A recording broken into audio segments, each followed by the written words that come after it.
reflexiva, una mente perspicaz, un corazón muy sensible.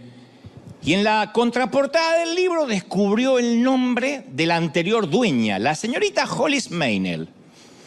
Entonces, con tiempo y esfuerzo, porque convengamos que no existían las redes sociales, era muy difícil ubicar a una persona, con tiempo y esfuerzo localizó su dirección. Vivía esta dama en la ciudad de Nueva York. Le escribió una carta presentándose el caballero, invitándola a corresponderle. Al día siguiente de enviarle la carta, él fue enviado a servir al otro lado del océano durante la Segunda Guerra Mundial. Durante los siguientes 13 meses, o sea, poquito más de un año, los dos llegaron a conocerse exclusivamente por correo, por este intercambio epistolar. Ella le enviaba cartas al frente, él le contestaba desde allá. Cada carta era una semilla que caía en corazones fértiles. Y empezaba a florecer un romance, un suave romance. Blanchard le pidió una foto en más de una ocasión, pero ella se negó. Ella decía que si él estaba interesado de verdad, no tenía que importarle su apariencia. Le dijo en una carta: me interesa que conozcas mi corazón, mi alma. Todo lo demás es irrisorio, es irrelevante. Así que poco más de un año después, cuando él regresa de Europa, donde estaba enlistado, arreglaron su primer encuentro, que sería a las 7 p.m., a las 7 de la tarde, en la gran estación central de la Gran Manzana, en New York.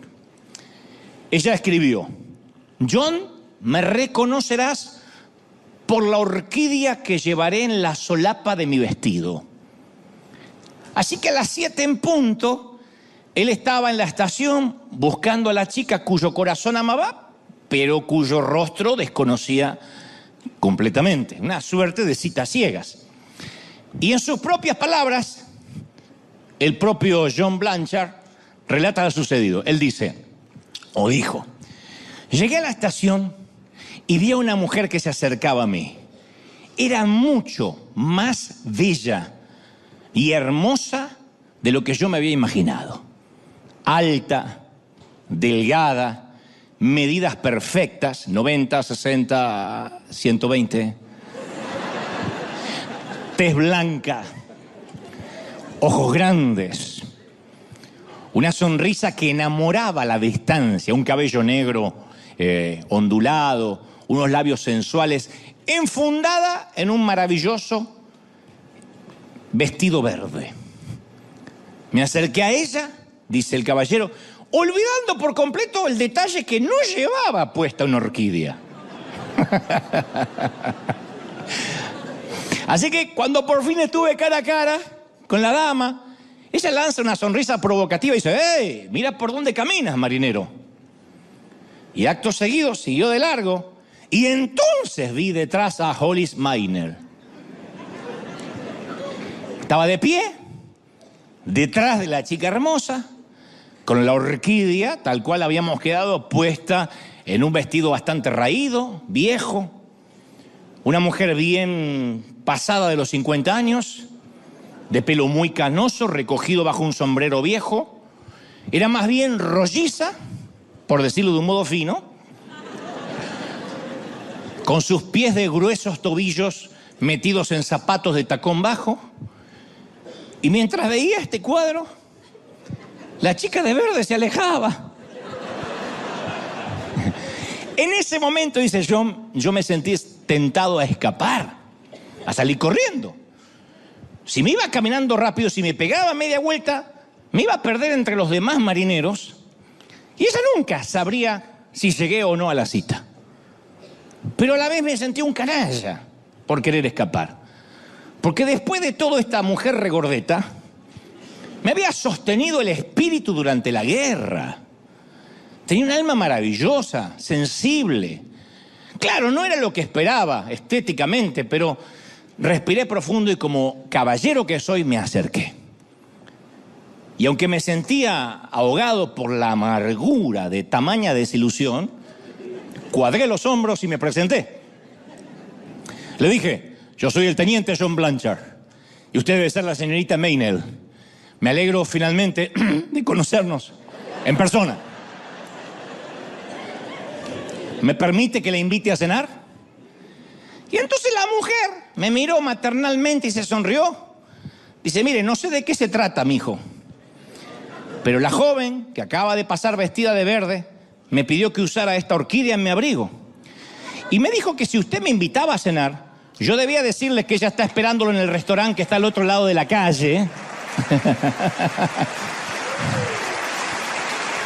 Dijo que era algo así como una prueba.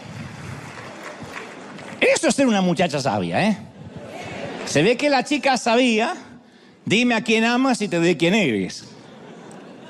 Pero la señorita Meinel, de nuestra historia, no es la primera persona que intenta medir el corazón de su amado con una prueba. En las Escrituras, en el último sermón registrado por Mateo, el último sermón de Jesús, Jesús hace exactamente eso. Habla de una prueba. Él les enseña a todos la importancia del amor por aquellos que parecen insignificantes, estéticamente, emocionalmente, espiritualmente, lo que sea. En Mateo 25:31 adelantó Jesús cómo será el juicio final. Detalles que se nos escapan, porque cada vez que hablamos de estos versículos se nos escapan en qué contexto Jesús los dijo. Él dijo, cuando el Hijo del Hombre venga en su gloria, con todos sus ángeles, con todos, no con algunos, se sentará en su trono glorioso. Todas las naciones se reunirán delante de él, chinos, japoneses, musulmanes, de cualquier religión, raza, etnia. Y él separará a unos de otros, como separa el pastor las ovejas de las cabras. Pondrá las ovejas a su derecha y las cabras a su izquierda. Esto no es una metáfora, esto no es una licencia poética, esto es literalmente lo que va a ocurrir. Y yo me preguntaba, ¿sobre qué bases Jesús hará su selección? ¿Cuál es el distintivo que tendrá el salvo? ¿El nivel académico? ¿Nuestra disposición para viajar a África? Los que estaban dispuestos a ir a África a mi derecha, los que no querían salir de la comodidad de la izquierda, no. ¿Nuestra habilidad para predicar? Tampoco. ¿Nuestra pluma para escribir? Menos. Jesús aclara, entonces dirá el rey a los que están a su derecha, vengan ustedes, a quienes mi Padre ha bendecido, reciban su herencia que Él ha preparado para ustedes. Porque tuve hambre y ustedes me dieron de comer. Tuve sed y ustedes me dieron de beber. Necesité alojamiento y me lo dieron. Necesité ropa, me vistieron. Estuve enfermo, me atendieron. Estuve en la cárcel, me visitaron. Se nos escapa que en el juicio final, el distintivo del salvo será nuestro amor por lo insignificante. Los colocados a la derecha de Dios serán quienes dieron comida al hambriento, calor al solitario, vestido al desnudo, consuelo al enfermo, amistad al prisionero. Jesús no dice, esto es muy importante aclararlo, estuve enfermo y me sanasteis necesariamente. Estuve preso e hiciste lo posible para hacerme libre. Estuve solo y me construiste una casa. No dice, estuve sediento y me diste consejo espiritual. No. Él habla de algo sin fanfarria, sin alboroto, solo gente haciendo cosas buenas. Acompañando, amando, dando agua, conversación o simplemente abrazos. Y el mensaje de Jesús es conmovedor. La forma en que ustedes los tratan a ellos es el modo que me tratan a mí. Yo te confieso que hubiese deseado que él hubiese dicho otra cosa de lo que dijo. Porque, por ejemplo, me encantaría que la Biblia dijera que el distintivo del salvo son los libros que ha escrito, porque yo he escrito unos cuantos. Me encantaría que hubiese dicho, no, el distintivo del salvo es el número de sermones que ha predicado, porque yo he predicado cientos. Eso automáticamente calificaría para mí.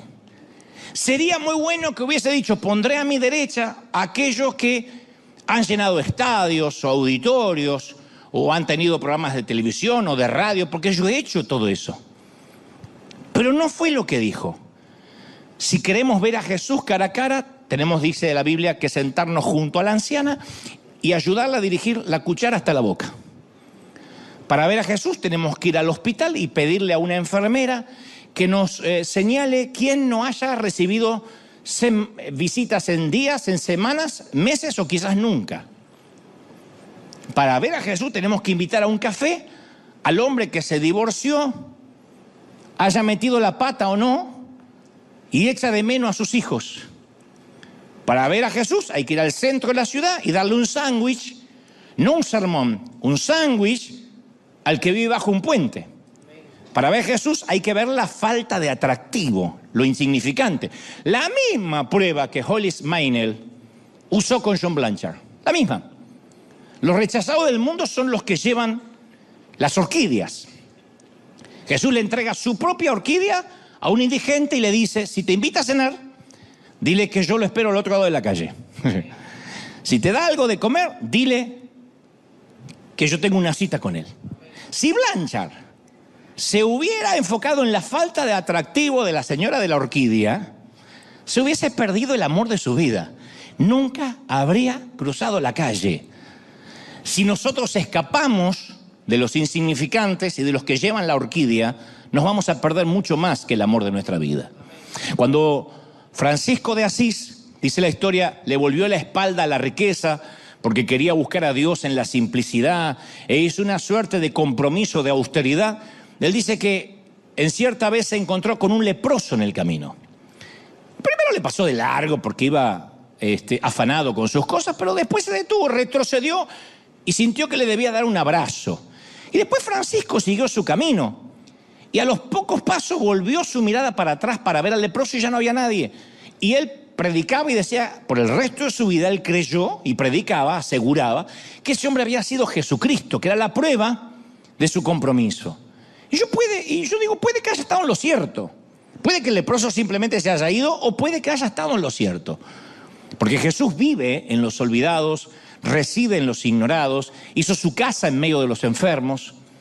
Y a veces uno pasa por alto a esa gente pensando que nada tiene que ver con Dios, cuando al contrario es Dios mismo dándonos una oportunidad. Si nosotros nos detenemos en esa persona simplemente porque Él hizo un cambio de portador de orquídea. Yo no sé si sabías de la historia del tipo de Filadelfia que fue al mercado de artículos usados y encontró un cuadro que le gustó, que la historia es verídica, por cierto. Era una litografía de una iglesia rural, costaba solo $2 el cuadro. Estaba viejo, descolorido, pero él, a pesar del dibujo raído de la litografía, le gustó el marco y pensó que podía usar el marco para otra cosa. Cuando llegó a casa lo abrió y cayó una hoja de papel doblada. Era la Declaración de la Independencia Americana. Lo que todos creían que era una pintura de $2 en un mercado de usados, contenía una de las 100 copias originales de la Declaración de la Independencia impresas el 4 de julio de 1776. Entonces, a partir de ahí uno descubre tesoros valiosos en lugares inesperados. Eso pasa, y es cierto, en el mercado de usados y en la vida real. Si uno abre los ojos, muchos vivimos en la rutina diaria y no alzamos los ojos para ver.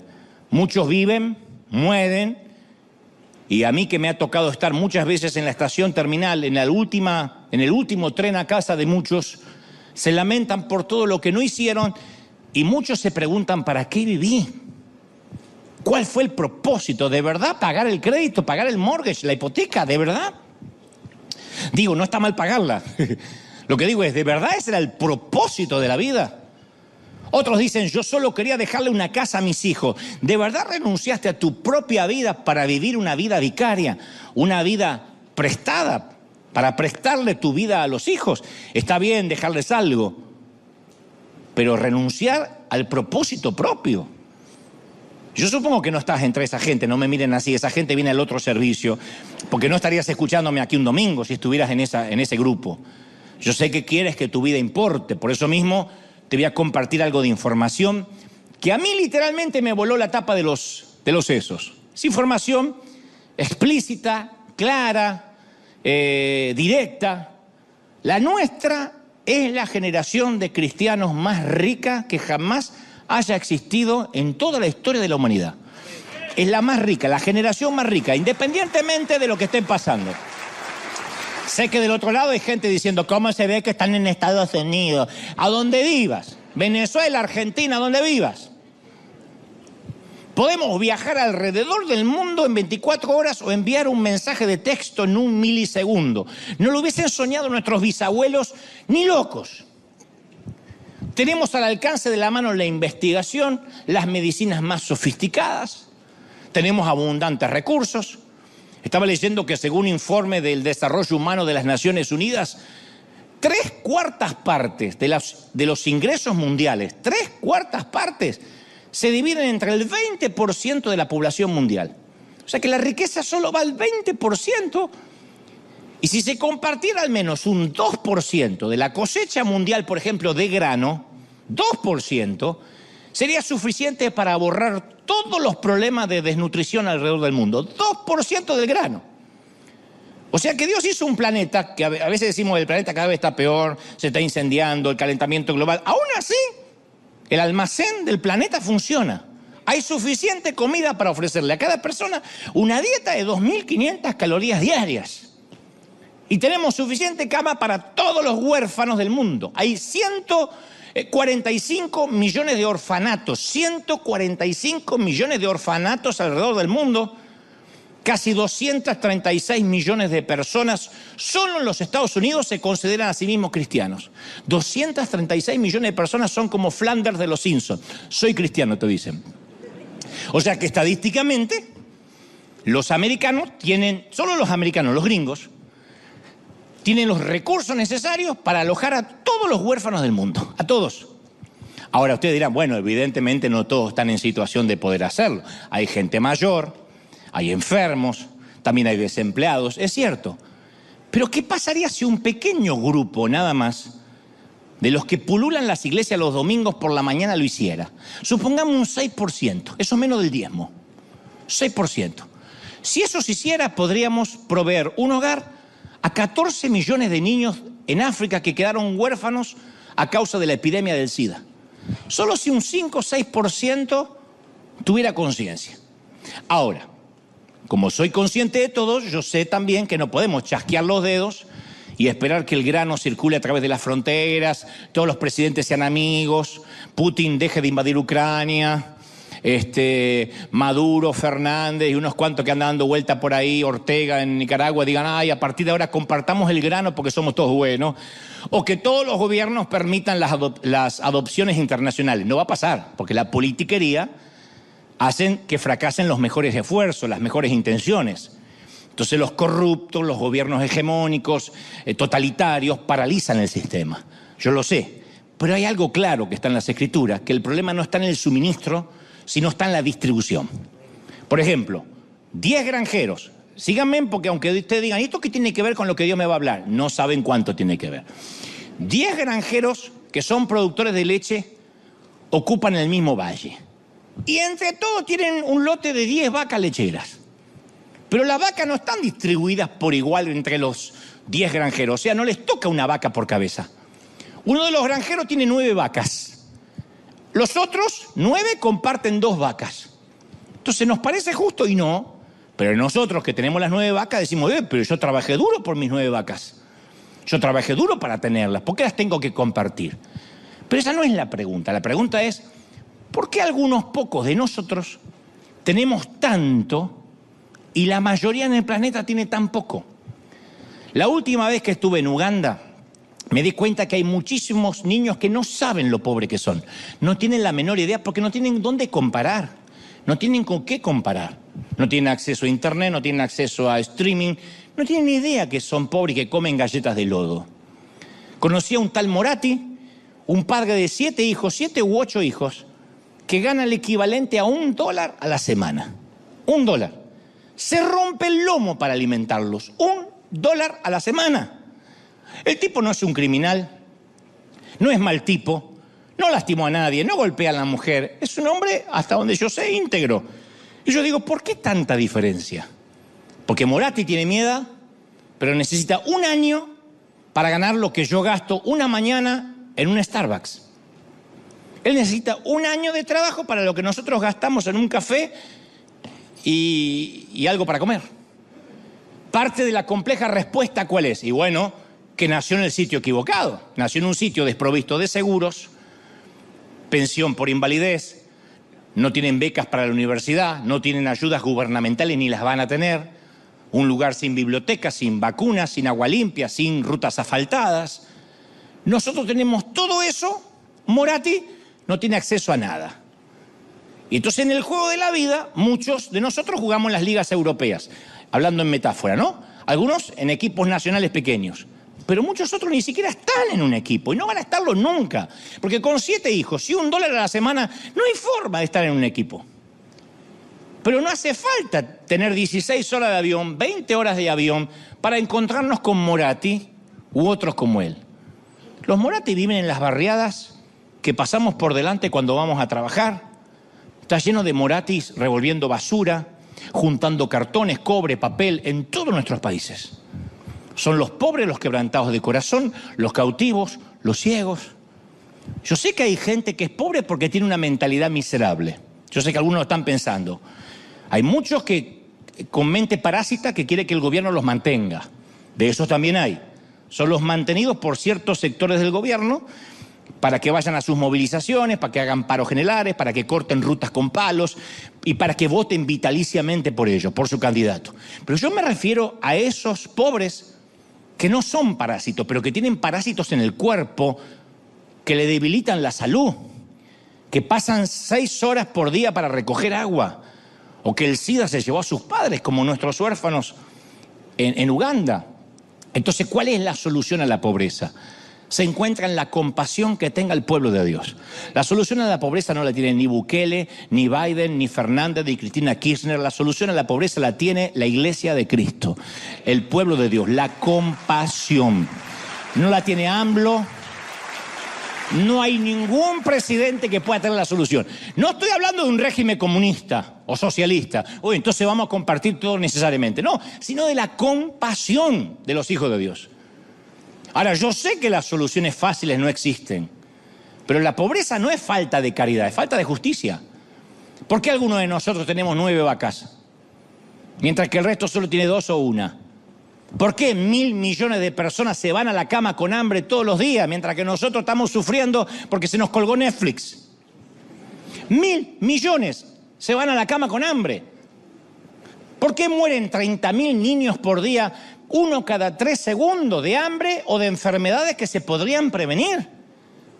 Ahora ustedes dicen, pero uno solo no puede hacer nada. No, pero todos juntos podemos hacer mucho. Eso fue River, eso sigue siendo River. Una iglesia que dice, esto es iglesia. Podemos hacer mucho, ¿sí o no? No quitamos el hambre mundial, pero caramba, mirá lo que pudo haber hecho, lo que hizo una iglesia hispana, con trabajadores. Entonces Dios le ha dado a esta generación, nuestra generación, todo lo que necesitamos para alterar el curso del sufrimiento humano. Decimos, ¿pero eso va a calmar el hambre del mundo? No, pero va a calmar el hambre de 1, de 2, de 10, que bien podrían ser nuestros hijos. Una vez le hicieron 3 preguntas a un predicador famoso y yo me las adopté para mí, las preguntas. Primera pregunta, que te las puedo regalar también para que las adoptes, te las hagas periódicamente.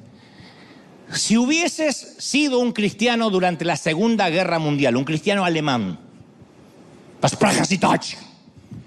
¿te hubieses posicionado en contra de Hitler sabiendo que tu vida está en peligro? Hubiese dicho, no apruebo lo que hace Adolfo Hitler. Segunda pregunta. Si hubieses vivido en el sur de los Estados Unidos durante el conflicto por los derechos civiles, ¿te hubieses declarado en contra del racismo? Cuando la gente de color no podía utilizar los baños de la gente blanca, cuando no podían entrar a los mismos bares, no podían subir a los mismos buses, ¿te hubieses puesto del lado del otro color? Tercera pregunta. Cuando tus nietos descubran que viviste en una época donde había 1.750 millones de pobres y 1.000 millones pasaban hambre, ¿cómo van a juzgar lo que hiciste? ¿Qué hiciste, abuelo? No importan tanto las 2 primeras preguntas porque son hipotéticas. A mí me gustaría pensar que me hubiese posicionado en contra de Hitler y que hubiese luchado contra el racismo. Me gustaría pensar, por ahí me moría de miedo y no lo hacía. Pero esos no fueron mis días. Esas elecciones no fueron mías. La tercera pregunta es la que me conmueve. Porque no solo nos tocó vivir en la generación de Messi, y bueno, ya que está Ronaldo, sino que nos fue dada una oportunidad única. Un día nos pondremos viejos, vamos a mirar atrás y vamos a darnos cuenta que era Jesús quien llevaba las ropas harapientas. Te doy mi palabra. Era Jesús el que estaba en el orfanato, era el que estaba en la prisión, en la chabola, en la casita de láminas, en los cordones de emergencia, en las casitas de cartón. Para los cristianos no hay nada más sublime que esto. Cuando amamos a los que pasan necesidad, estamos amando a Jesús. Él dijo, y eso será lo que determinará quién va a mi derecha y quién va a mi izquierda. Yo hace poco volví a leer acerca de aquella pequeña mujer albanesa que nació en los Balcanes, en un hervidero étnico, totalmente tímida, introvertida de niña y así lo fue de adulta, pequeña de 3 hermanos, y en algún momento de su vida esta dama se convenció de que Jesús andaba, ella solía decir, disfrazado de pobre. Ella dijo, ¿cómo no pueden verlo a Jesús? Está disfrazado de pobre en cada esquina. Le dijo a las madres, denme sus hijos nonatos, no los aborten. Si no pueden criarlos, yo lo voy a hacer porque son preciosos para Dios. Yo digo, ¿no será que Dios levantó una Madre Teresa para decirnos, tú también puedes marcar la diferencia? Hayas sido el menor, el cuarto de quinto hermano, hayas nacido en México, en Colombia, Honduras, en Dominicana, yo puedo hacer cosas grandes contigo si te dispones a amar. ¿No será que Dios nos está hablando eso, sí o no? Puedes hacer algo que perdure.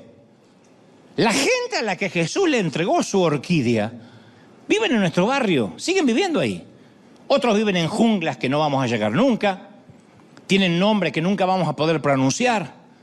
Algunos de ellos juegan en los cordones de emergencia, comercian con sexo en una calle oscura. Algunos de ellos caminan 3 horas para ir a buscar agua, esperan todo el día por una inyección de penicilina, todo el día. Y cuando llegan dicen, se acabó el lote, no mandan. Algunos llevan sus propias cargas, sus propias cruces. Otros heredaron la desgracia de sus papás, de sus padres, de sus abuelos. Claro, ninguno de nosotros puede ayudarlo a todos. Pero todos nosotros, estoy convencido, podemos ayudar a alguien. No hubiésemos mandado casi $9 millones el año pasado a toda América Latina si no nos convenciéramos de que para alguien es una diferencia. Y cuando los ayudamos, amamos a Jesús. No me digas, dice el Señor, que me amas a mí, que no me puedes ver, si no puedes ser compasivo con mis pequeños que sí estás viendo. No puedes adorar a un Dios que dices amar y odiar al que está al lado. No puedes. Por mucho que seas salvo, irás al lugar de los cabritos. A mí eso me conmueve, me hiela la sangre. Ahora, dicho esto, y me están mirando todos muy serios, decía, estaba linda la historia romántica, pero después se puso feo. Es muy probable que a esta altura del mensaje, y lo siento en la atmósfera pesada, y en casa también, sintamos que no estamos haciendo nada por nadie. Y uno empieza a estar consciente de su propio egoísmo, ¿no? Dice, qué egoísta. Así que por un momento, y esto va dirigido para los que son muy inteligentes, o sea, todos, no los mononeuronales, los que tienen una sola neurona rebotando, sino todo el resto que viene aquí. Y usando la psicología inversa, voy a intentar ser el abogado del diablo y hablar en nuestra legítima defensa. ¿Estamos bien? Para que no nos sintamos tan egoístas. Voy a poner como, voy a ser el abogado del diablo y nos vamos a defender un poco, porque yo sé que hoy algunos le están cambiando de nalga así de que empecé a hablar. Entonces, para que las hormigas no molesten tanto, las hormigas del egoísmo, voy a ser el abogado del diablo, te voy y me voy a defender. No es que seamos egoístas, es que estamos muy ocupados en nosotros mismos, es muy difícil vivir acá. Nuestra familia, nuestras propias cuentas por pagar. No somos ricos. Para poder costear nuestra casa, para tener un autito decente, porque acá no se puede andar sin autito porque uno no llega a ninguna parte, para tener unas vacaciones dignas, ¿qué te digo? De una semana de 15 días digna, no Cancún, en la azotea, afuera. Con la alberca, la piscina, la pileta de lona. Comer 3 veces por día. Uno tiene que hacerse un búnker para el alma. Uno tiene que mirarse a sí mismo, a su familia. ¿Qué le queda a uno más que su familia? Me refiero a que para poder sobrevivir tenemos que meternos en una armadura gruesa como un tanque de ejército. No es que desconozcamos el hambre, la pobreza, solo que uno tiene que hacerse fuerte para que eso no te afecte. Si no nos hacemos, lo peor que algunos están creyendo, eso es lo peor, pero mirá qué buen abogado del diablo soy. Si uno no se hace una piel de rinoceronte, no podría sobrevivir. Te voy a dar un ejemplo de cómo funciona esta piel de rinoceronte que estamos obligados a ponernos cada mañana para no sufrir. ¡Para de sufrir! ¡Para de sufrir! ¡Póngase piel de rinoceronte!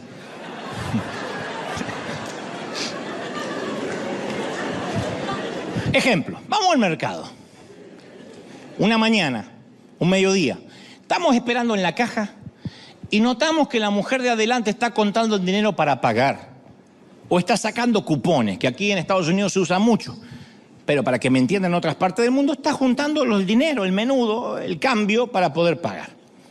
Lleva 4 criaturas así, como una escalerita pegada a sus rodillas. Se ve muy pobre la dama. Seguro es inmigrante, parece árabe o libanesa o tal vez india, no lo tenemos claro. Como siempre nosotros estamos apurados, pensamos, ¿para qué me metí en esta caja justo que la de al lado parece que va más rápido?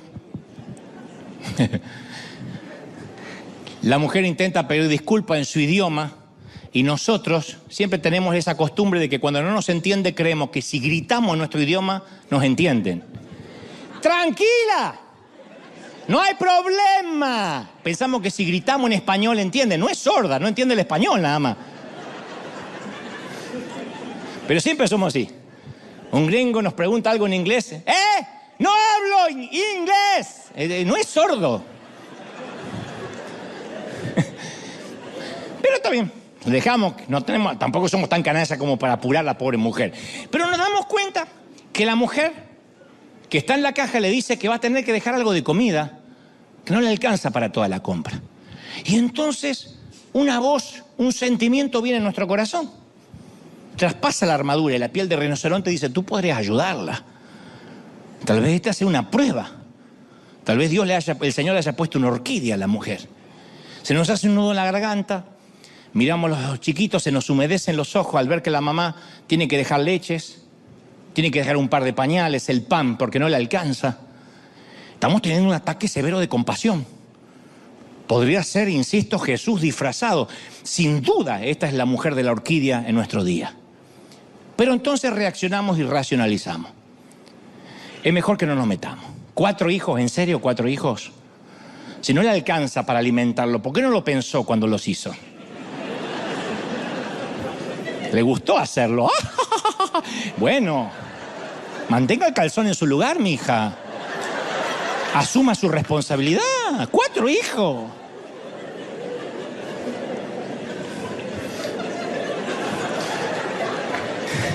Si fuera sabia, no se dejaría hacer hijos. Además, yo trabajo muy duro toda la semana y tengo mis propios hijos. Tampoco puedo andar haciendo beneficencia a todo el mundo que se me cruza. Después de todo, ¿a mí quién me paga la compra? A mí no hay nadie que me la pague. Y tampoco nadie me viene a ayudar a mis críos. Listo. La armadura del alma sí funciona. Levantamos los vidrios polarizados de nuestro búnker, dejamos de verla. Señor, mi Dios. Debe ser que Dios te está haciendo tiempo para que adores. Desviamos la vista hasta que la mujer se va. Y apenas salimos del mercado nos olvidamos de la mujer. Ya está. La mujer cruza la calle y desaparece de nuestra vida. Caso cerrado, no es mi problema. No son mis hijos. Y así funciona todo el día con el resto de la gente de las orquídeas. Cuando las noticias hablan de los refugiados afganos, subimos la ventanilla y cambiamos a Netflix y nos atiborramos de una maratón de series. Cuando en el semáforo aparece un indigente con un letrero de cartón, cerramos la ventanilla y razonamos, si le doy unas monedas, capaz que se lo gasta en vino, en alcohol. Y así que, como nosotros también educamos a nuestros hijos para que hagan lo mismo, también le ponemos una coraza. Hijo, no mires, hijo, es feo mirar a esos hombres no lo mires, mira tu celular. Mira tu celular, no lo mires, que ya nos vamos de este semáforo. Si se acerca un niño para pedirnos algo de comer, razonamos que seguramente detrás de él hay una red de explotación, debe haber un adulto que lo manda a pedir, así que no nos arriesgamos, porque estos son parásitos, así que es mejor no darle nada, le das algo y por ahí se compra droga. Así que mejor no darle nada. Y es la misma coraza que nos mantiene blindados durante la semana que también funciona para el domingo, porque no la dejamos en casa. Llegamos el domingo y el pastor nos habla de las regiones del mundo donde no hay agua limpia, nos dice que nuestra semilla cuenta, pero nosotros tenemos nuestros propios problemas. Está bien, miles de niños comen galletas de lodo con aceite. ¿Pero qué de mi hijo que está estresadísimo, que le están haciendo bullying en el colegio porque no tiene su iPhone 14? Yo quiero comprarle su iPhone 14 porque está sufriendo. Todos tienen un iPhone 14 y él tiene el 11. Y no es nada. Deberías ver cómo estamos sufriendo en la nueva casa que nos mudamos, que es más amplia, es verdad, pero es malísimo el Wi-Fi en esa zona. Y eso nos tiene estresados, orando, ayunando. Aparte, ¿qué podemos hacer nosotros para paliar el hambre de Sudán? Para solucionar la explotación sexual de Camboya o acabar con la pandemia de la malaria. Bueno, en todo caso, en un despilfarro de dadivosidad, ahora cuando voy pongo $1 en la ofrenda confiando en que Dios me va a dar 10 veces más. Mi pregunta es, ¿por qué escondemos la cabeza como un avestruz? Bueno, porque los problemas son inmensos.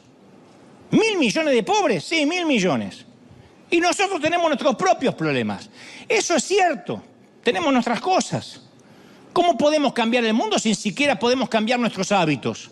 Por eso no queremos ver, para no sufrir. Así que, señor juez, señor fiscal, distinguidos señores del jurado, hasta aquí llegó mi débil y raquítico alegato como abogado del diablo. No es que seamos insensibles y egoístas, nos ponemos corazas porque paramos de sufrir. Nada más. Pero sigamos adelante. La Biblia narra en Hechos 3:4 aquella famosa historia que ocurre en la Puerta de la Hermosa, que había un indigente que estaba allí, no podía andar, se arrastraba sobre sus rodillas para desplazarse, pasaba su día en el contingente de mendigos que codiciaban las monedas de los que venían a adorar y entraban al patio de Salomón. Y Pedro y Juan estaban entre ellos. El hombre necesitado, indigente, vio a los apóstoles y les pide dinero, no les pide un consejo espiritual. Y ellos no tenían nada para darle, pero igual se pararon.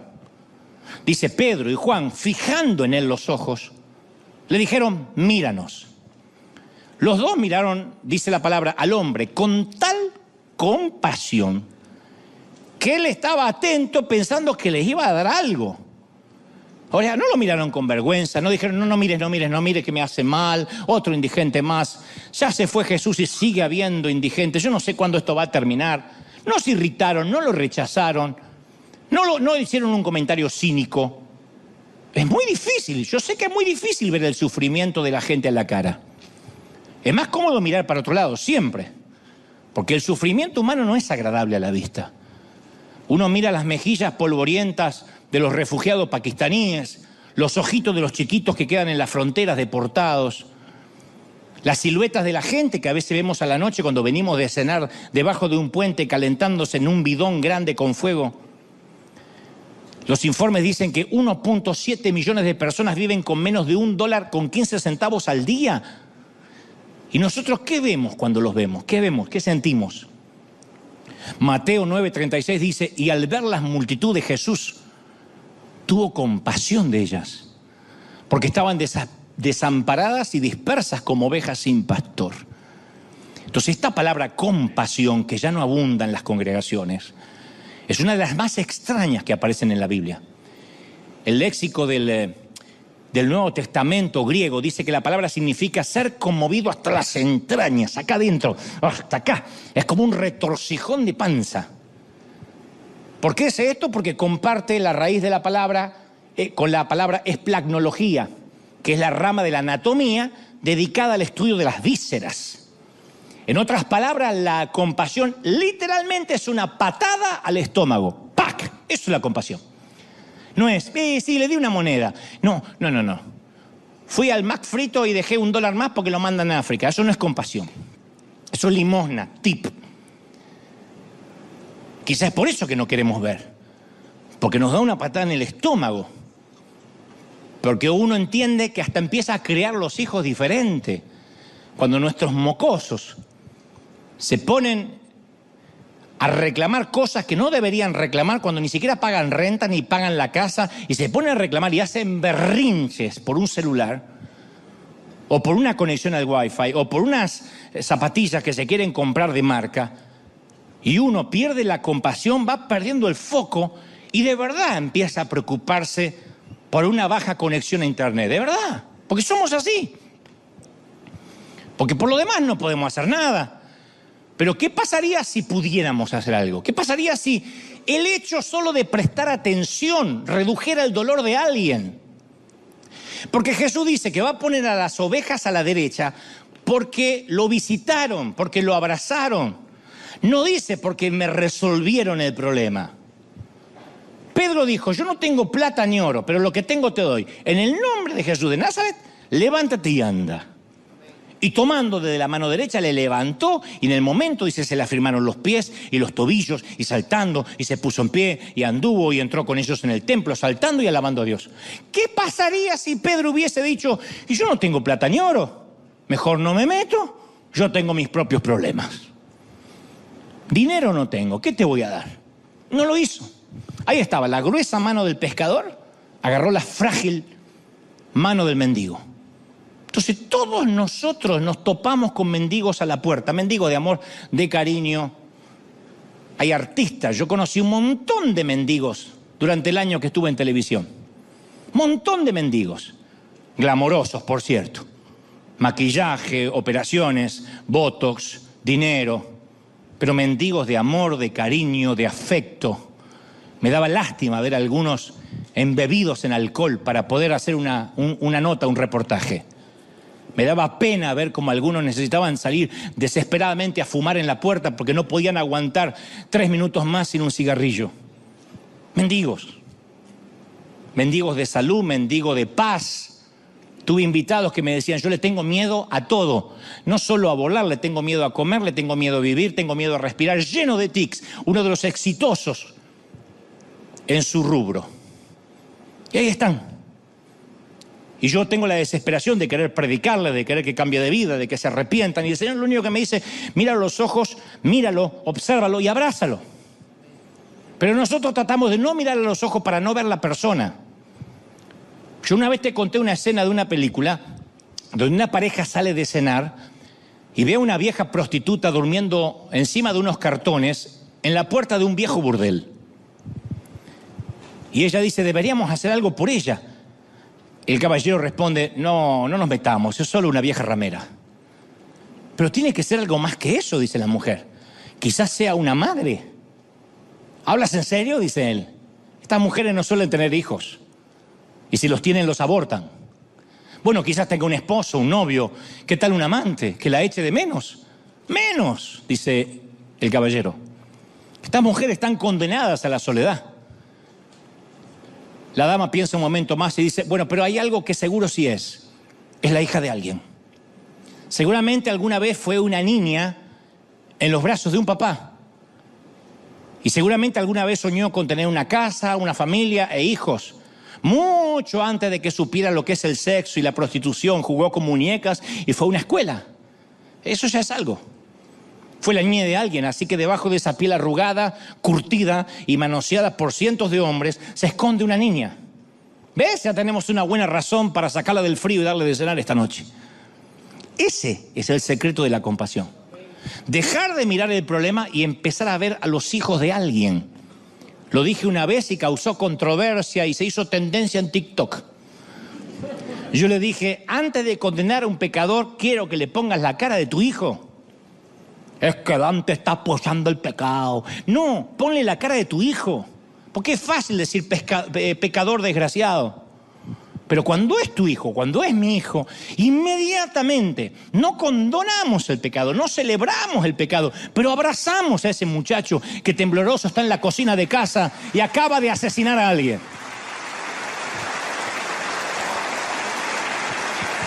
Hay algunas áreas de África del Sur dominadas por los zulúes, donde la gente se saluda con una frase que significa te veo. Ellos tienen una frase que no me pidan que la diga porque es muy difícil, pero significa te veo. Me pregunto, ¿vemos a la gente hoy en día? ¿Podemos saludar a la gente al igual que los zulúes? ¿Logramos de verdad ver a la gente? Es tan fácil dejar de ver. Tenemos tantas complicaciones, problemas, rollos, cosas para pagar, cuentas, biles, que es tan difícil ver a la gente. Y entonces los pasamos por arriba. Por eso quiero regresar al último sermón de Jesús. Él habló de este mensaje que guardó para el final. Es su mejor concierto, su mejor ópera. El mejor sermón fue el último. Yo creo que porque quiere que eso se imprima en nuestra conciencia. Cuando uno va a una obra de Broadway, es el último cuadro en el que trabajan los directores para que quede impreso en nuestra vista. ¡Wow! ¿Viste cómo terminó con todas las luces, con todo el elenco? Por eso esto es adrede, es arbitrario que sea el último sermón de Jesús. Jesús describió la escena del juicio final, el último día del gran juicio. Y en ese día Él dice que va a dictar una orden irresistible. Nadie va a poder decir que no. Obligados todos para ir. No será una invitación como cuando habló la parábola de las bodas. Será una orden y todos vendrán. Vendrán desde los barcos hundidos, el mar, los océanos entregarán sus cadáveres. Vendrán desde los cementerios olvidados, los grandes panteones y los cementerios rurales entregarán sus cuerpos. Vendrán desde las tumbas de los grandes reyes y de los campos de batalla cubiertos por la hierba, donde alguna vez hubo una guerra. Y estará allí el primer muerto de la humanidad, Abel, el primero en morir. Y el último, el que está siendo enterrado en el mismo momento en que Jesús llame. Todos los humanos de la historia estarán ahí presentes.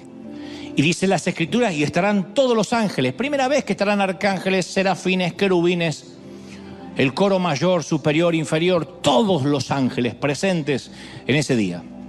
O sea, es el universo celestial entero, testigo de este acontecimiento. Un desenlace asombroso, el final de la historia, por lo menos la nuestra. Y entonces Jesús hará un recuento, uno por uno, de todos los actos de bondad, de todos. Cada cosa que hicimos para mejorar la calidad de vida de otra persona, por pequeña que sea. Incluso los más pequeños. De hecho, todas esas cosas parecen pequeñas. Dar agua, ofrecer comida, cocinar un poquito de más, porque la señora de al lado quedó viuda y lo último que debe tener ganas es de cocinarse. Cocinar un poquito de más por si caen visitas y si no meterla en unas bolsas Ziploc y mañana llevarla a alguien que no pueda comer, compartir ropa. Porque las obras de la gracia son actos simples. Y en esos actos simples no solo servimos a Dios, amamos a Dios. Por eso el Señor a veces creo que se rasca la cabeza cuando decimos, Señor, yo no te puedo servir. ¿En qué te puedo servir? Y Dios dice, ¿de verdad? He repartido orquídeas alrededor tuyo por doquier. ¿De verdad me dices que vives en un lugar donde no puedes servir? Porque aún viviendo en Beverly Hills, deberías ver la gente rota que usa trajes caros. Porque también los desahuciados usan trajes de diseño. La pobreza no solo anda en caseríos, sino que viaja en Porsche. Y también viaja en Mercedes. Si no, no habría suicidios en las bañeras lujosas de Beverly Hills. No importa si tienes un Oscar sobre la chimenea o juntas cartones para cambiarlos por algo de dinero, puedes que estés roto de igual manera y alguien tiene que verlo. Y en algún punto el Señor apartará a los unos de los otros, dice la Biblia. Las ovejas de los cabritos, Mateo 25:32. Las ovejas de los cabritos. Todos los pastores hacen eso, los pastores de las ovejas animales, ¿no? Caminan entre rebaño uno por uno, dirigen a los cabritos en una dirección y a las ovejas en otra, no pueden convivir. Yo digo, wow, esta imagen del buen pastor caminando en medio del rebaño de la humanidad va a ser muy fuerte. Dante, de aquel lado. Godofredo, de este lado. Laura, de este lado. No, su ex esposo no vaya con ella, va para el otro lado. ¿Para qué lado va cada quien? No lo dije. Porque por ahí el ex esposo supo verlos necesitados y Laura se congregaba y nunca le importó el que se sentaba al lado. No sé. Es difícil imaginar ese momento sin que de pronto aparezca la pregunta que hicimos al inicio. ¿En base a qué Jesús separa a la gente? ¿Por qué la separas? Y Él nos da la respuesta. Bueno, los de la derecha, las ovejas, son los que me alimentaron cuando estuve hambriento. Me trajeron agua cuando estuve sediento, me albergaron cuando estaba solo, me vistieron cuando estaba desnudo, me consolaron cuando estaba enfermo, me visitaron cuando encarcelado. El lado de los salvados lo determina la preocupación de aquellos que pasaron por necesidad. Ahora, detalle muy importante antes que alguien se confunda. La compasión no salva a nadie. De otro modo, Shakira, Thalía y tantos que tienen fundaciones para ayudar a huérfanos se asegurarían el cielo. O Donald Trump, que también es un filántropo. La salvación es obra de Cristo. Pero la compasión, ojo, guarda esto en tu corazón, la compasión es la consecuencia de la salvación. Él no está apartando a la izquierda y a la derecha solamente por el criterio si hicieron algo por los desamparados o no, sino que los está apartando porque si no tuvimos compasión es porque realmente nunca fuimos salvos. Decir yo fui salvo, pero nunca tuviste compasión, no. Tú lo único que hacías era fingir y perdiste tu tiempo, muchísimos domingos de tu vida en alguna iglesia. El distintivo, no lo que te hace salvo, el distintivo de ser salvo es la compasión. No me digas que eres salvo si en esta semana no te compadeciste y ayudaste a alguien, porque eso es inherente, eso se te pega sí o sí. Es como dije la semana pasada, no me digas que hablas con Dios y no lo reflejas.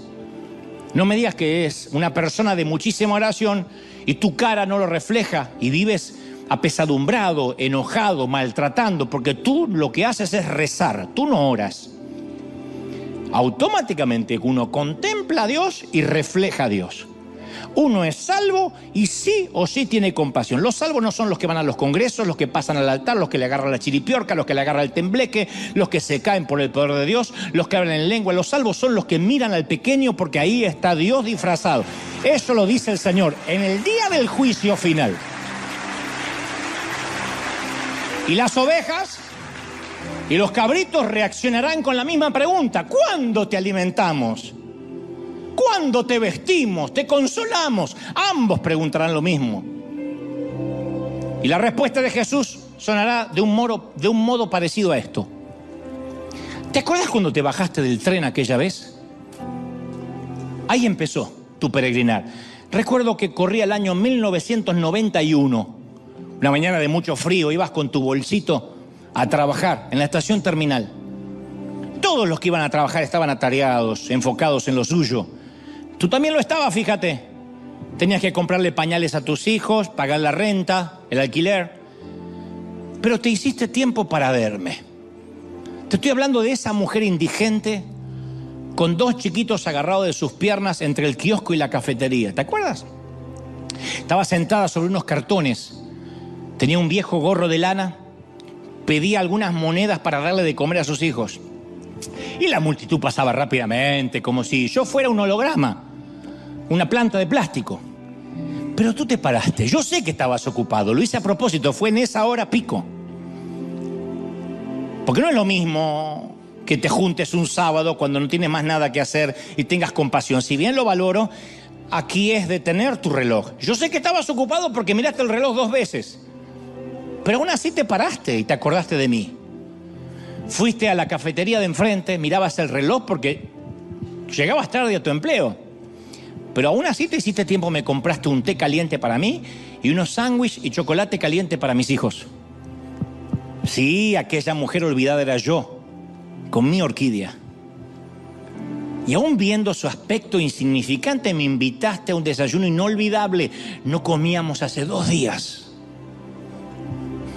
Y quiero que sepas que nunca lo olvidé. Y por eso por haber visto a la gente de las orquídeas, es que ahora te espero al otro lado de la calle para que comamos juntos por la eternidad. Ven conmigo, hijo, pasa del lado de mis ovejas. Vamos, celebra al Rey, celebra, dale un aplauso al Rey de Reyes. Vamos a celebrar. Si crees que Dios habló, ponte de pie y celebra al Rey con un gran aplauso para decir: Señor, tú has hablado con tu pueblo, has hablado conmigo, has tocado mi corazón. Bendito sea Dios. Celebra, celebra. Más, dile: Señor, qué bueno eres. Cómo te ama el Señor, cómo te ama el Señor, princesa, cómo te ama, príncipe. El Señor me decía: he levantado a River para que puedan ver a la gente de las orquídeas. Y las orquídeas están distribuidas por doquier, en casas de lujo y en casas muy pobres. Creo que eso es lo único que nos ha sostenido. Y para los que son buscadores de tesoros o de trivialidades y dicen: ¿cuál es el secreto de River? Es la célula, el seguimiento, la consejería, el equipo de pastores. Hay solo, creo, me atrevo a pensar, un secreto que hace que el corazón del Señor esté con nosotros: la mirada en los perdidos, en aquellos que vagan como ovejas sin pastor. He visto al Señor muchas veces dentro de un congreso profético, de un congreso apostólico, de empoderamiento, porque Él prometió estar donde 2 o 3 se congregan en su nombre. Pero como dice Carlos Anacondia, lo he visto muchas veces dentro de esos congresos mirando para afuera, llorando, como cuando vio a Jerusalén y los vio como ovejas sin pastor. Dijo: ¿cuántas veces quise juntarlos como la gallina junta a sus polluelos y no pude? Desesperados, vacíos, rotos. Tenemos que decirle: Señor, dame esa compasión. Para eso tiene que coincidir con el mensaje del domingo anterior: quita el egoísmo de mi vida. ¿Se acuerdan? Lo que Dios nos hablaba del principio Copérnico. No somos el centro, no somos el sol. Solo estamos para reflejarlo a Él. Somos simples espejitos. Cuando nos quitamos el egoísmo, empezamos a tener compasión. Y entonces nos damos cuenta que no tiene sentido frustrarnos por no tener un bolso de marca, porque el auto no arranca. Aunque todo eso pueden ser contrariedades que, como somos humanos, nos molestan, no va a pasar más de segundos de irritabilidad, porque siempre nos vamos a acordar que en este mismo momento, mientras que nosotros tenemos que optar por un Uber, por un taxi, por un bus o por un tren, hay gente que dormirá bajo un cartón. Y eso nos pone inmediatamente en perspectiva. Nadie regresa igual de un país tercermundista. Nunca más soportarás a uno de tus hijos quejarse porque otra vez hay fideos.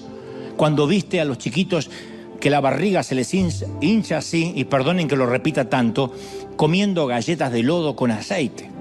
Entonces el Señor nos empieza a cambiar la mente, nos empieza a cambiar el corazón, nos enfoca de otra manera. ¿Qué importa lo que digan otras iglesias, otros pastores? Uno dice: ¿de verdad me pongo a discutir sobre doctrina? Cuando uno va a las calles de Nihanga, de Uganda, de Pakistán, de la India, dice: ¿de verdad estamos discutiendo? ¿De verdad estamos discutiendo por superficialidades? ¿De verdad? ¿Viendo qué iglesia las mujeres usan la falda más larga? ¿De verdad? Lo peor que nos puede pasar a nosotros, y ya no hablo de América Latina, a nosotros los que vivimos en esta nación, maravillosa nación, es que nos gane el sueño americano. Es lo peor. Que nos llenemos de relativismo, de que la vida se trata de pagar las cuentas, el mortgage, el auto, nuestro sueño sea comprarnos un auto extra. Es lo peor. Sí, Dios quiere bendecirnos, pero donde está nuestro tesoro estará nuestro corazón. Y si nuestro tesoro está en bendecir, Dios nos va a dar más que para comprarnos un auto, pero para bendecir, para que seamos canal de bendición. ¿Tú lo crees? ¿De verdad que lo crees?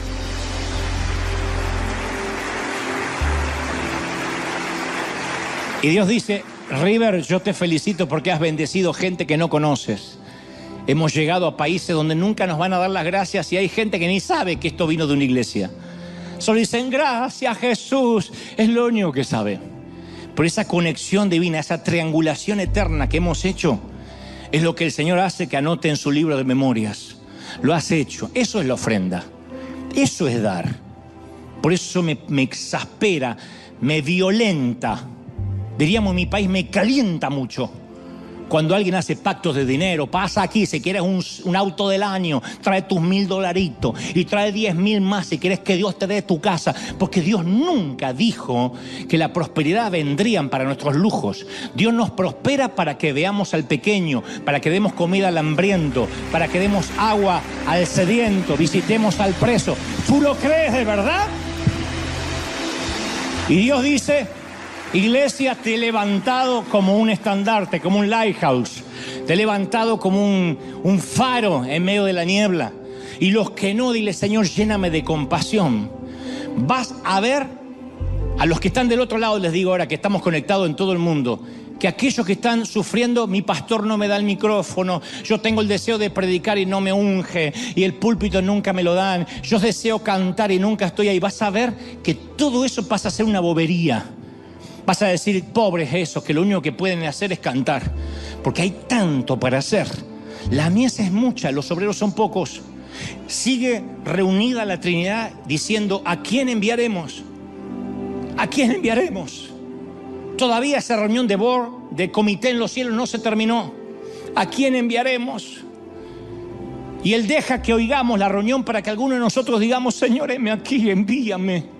Envíame. Hace falta teología, hace falta doctorado para comprarle un sándwich a alguien. Hace falta, lo único que hace falta es conexión con el Espíritu Santo, para que Él mismo te diga: págale al que viene atrás. Aunque no lo vuelvas a ver, Dios te va a hablar y Dios va a abrir puertas donde no lo hay. ¿Tú lo crees? Yo siento que eso va a ocurrir. Y va a empezar, miren, va a empezar una cadena de favores. Cuando esa cadena de favores empiece a articularse, esto no se va a detener. Puede que veamos que somos una congregación pequeña en relación a los miles que mueren de hambre por día, pero la cadena de favores funciona así. Ustedes saben cómo son las modas en internet, las modas en Instagram. Cuando dicen: es tendencia, está en topic, está en topic de tal cosa o determinada estupidez, o alguien que hace una bobería.